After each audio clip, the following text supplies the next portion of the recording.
Hello YouTubers. Well, this is going to be kind of an update video as to where I am here in the season. Last few videos you folks have been, if you've been keeping up with the channel, you know that I've been showing stuff from earlier back in the summer here where I've been making hay and a lot of farming content. Fast forward, I haven't been keeping up to current editing, so to speak, so where we are here now, we're closing in on the end of October, beginning of November.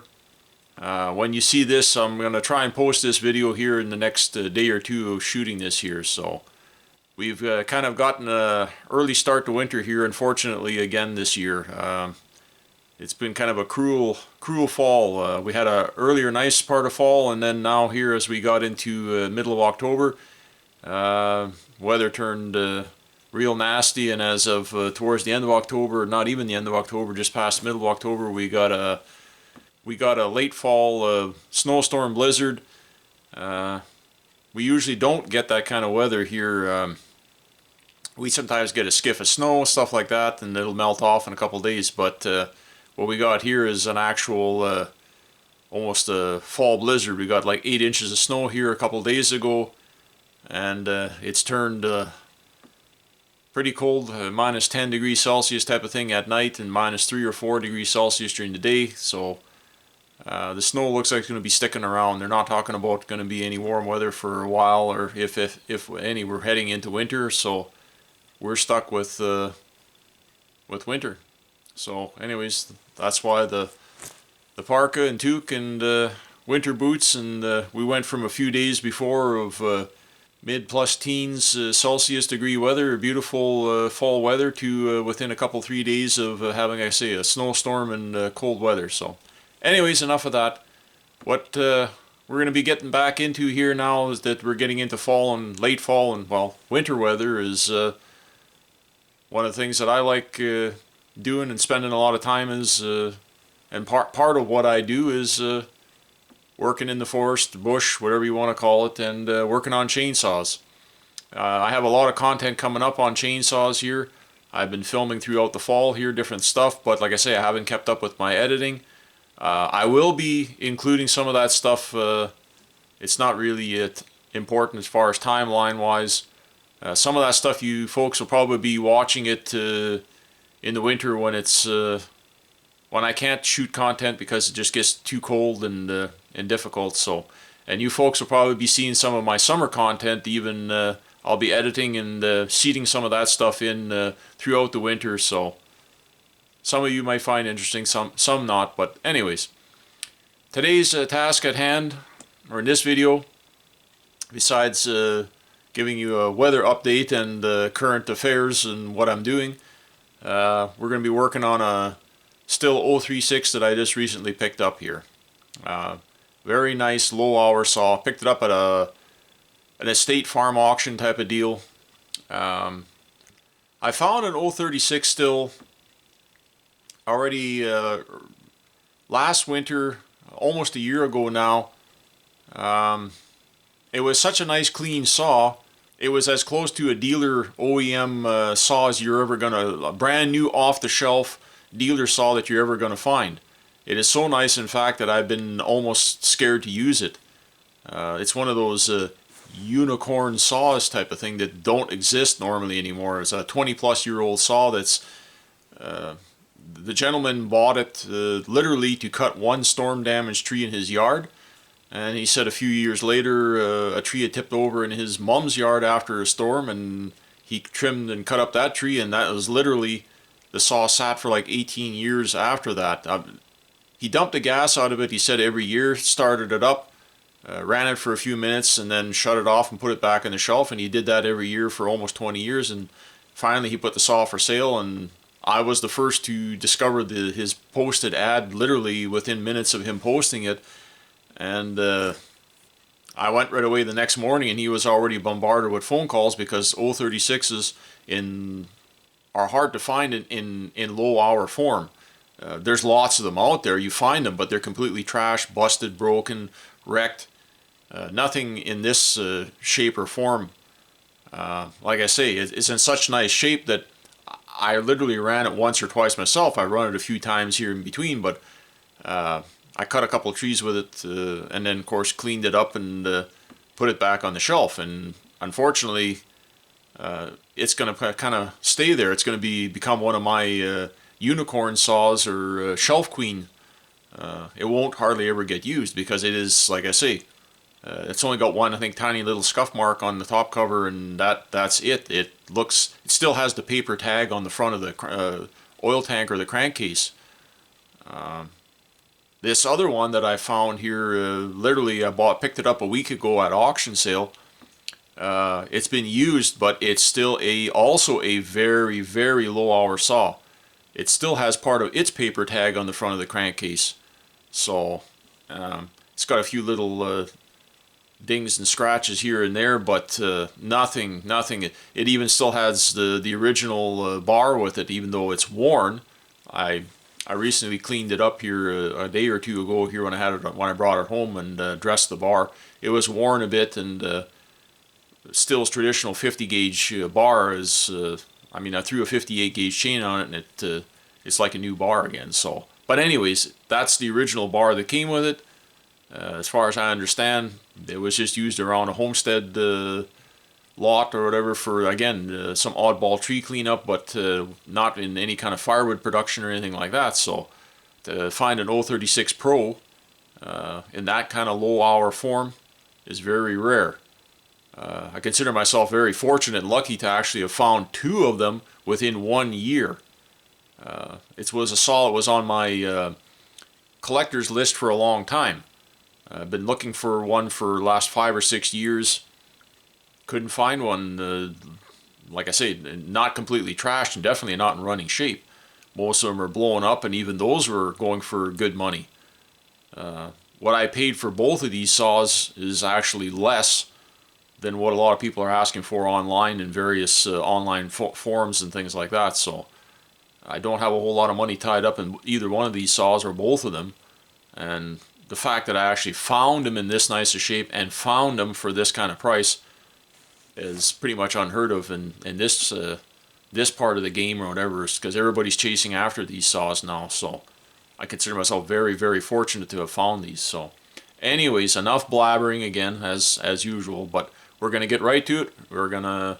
I'll show you the close-up of the saw here, what I'm doing. I'm just going through it, giving it a good overall servicing, and I will get some video here coming up in the winter months here of me cutting wood with it, because I like the 036. I've run them. They're just a bigger version of the little 026.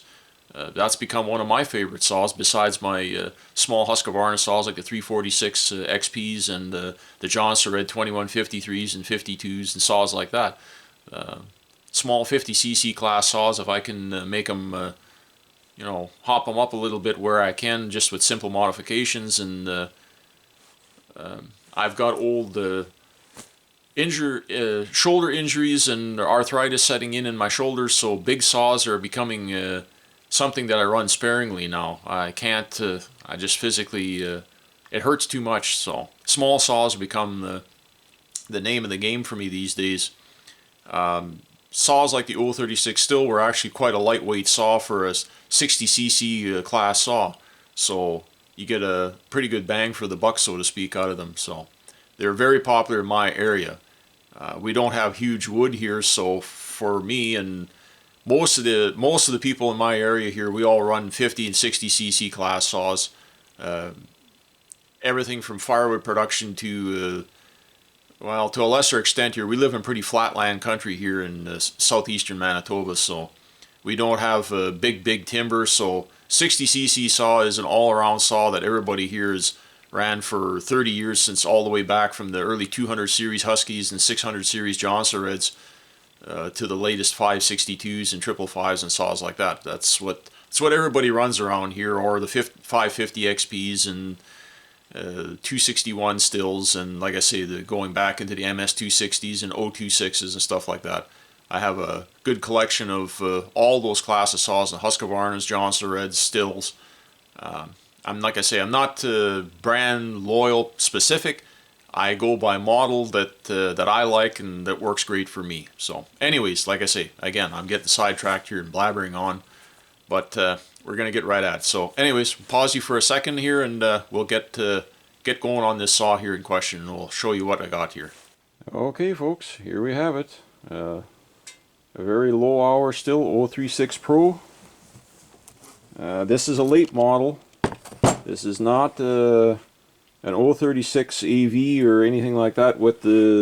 This does not have the metal riveted tag. This is the plastic glue-on or stick-on tag on this one. So this is a late model, last couple of years of production, I believe. My other one is a spit and image, also the sister saw that I have there, the Shelf Queen there. That one's also a plastic tag, non-riveted tag. So overall, sorry about the lighting, folks. I'm struggling here trying to figure out what to do here in my shop here for lighting. It's a dark, dingy shop or whatever, and it's I mean, it's great lighting or whatever for seeing to work on stuff. I don't have an issue that way, but for filming, it takes a lot of light, and it's not. Like I say, I'm struggling to make good content for you folks. So this is the genuine 036 because it's got the screw-in caps, not the flippy caps like the MS260 upgraded version of this. So this is an original. It is all OEM. There's no aftermarket on this. Like I say, it's a pretty low hour saw. Overall, it's a little bit dirty. I've been cleaning on it here already. I got it partially taken apart. As you can see here, I've been doing some cleaning on it. I've been doing a little bit of service work on it here. As far as I know, this has the single outlet side muffler, and it's a pretty small hole. So I think I'm going to be making my own version of like a bark box, but a little bit different take on it. I'm going to take this cover, factory cover off, and I do believe I'm going to make a metal plate with a large angled opening coming out the side here. I don't like outlets shooting straight out or whatever, because it'll hit the tree you're cutting in and spit sawdust back in your face or whatever. So, and plus the gas fumes. So we're going to run something like a 7/8 or maybe even, I don't know. I might try a couple different muffler plates and outlets or whatever. I'll try a 3/4 inch, and if I don't feel that's not enough, I might go to a 7/8 or something close to 1 inch. Will I dig into this one, pull the cylinder, and try my hand at some porting on a Stihl? I don't know. I've got a Husqvarna project there under the rags I'm not going to get into. I've been doing a bunch of port work on that one. That's a separate video series. This is about this saw. So anyways, like I say, very, very clean saw. I mean, as far as dirty work-wise, but I mean, as far as not beat up, and the clutch is like brand new on this thing, and this is the original OEM clutch drum here.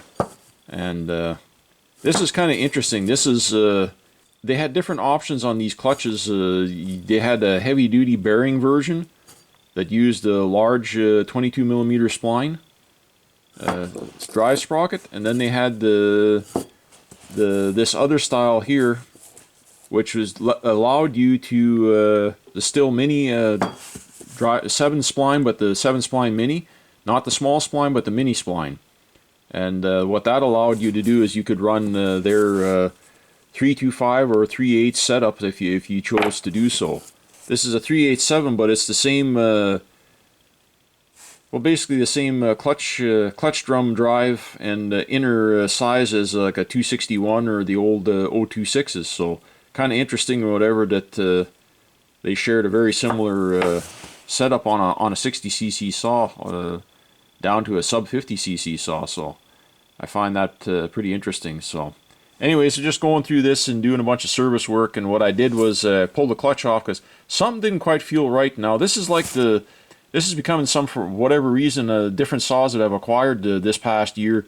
This is like the 3rd or 4th one that I've taken apart now here when I bring them home and do service work on, that I found that for whatever reason in my clutch drum here, where they have the, well, whatever, in your clutch drum and drive sprocket here in the bearing, This is like the third or fourth saw that I've taken apart now that I've found rope or pieces of rope wrapped up in the either in the oiler, in the drive sprocket, in the clutch drum, or in the clutch itself. So this one was all wrapped up in the bearing here actually. Now this has the, like I say, the small bore bearing, the same as the 026 and the 261s and stuff like that.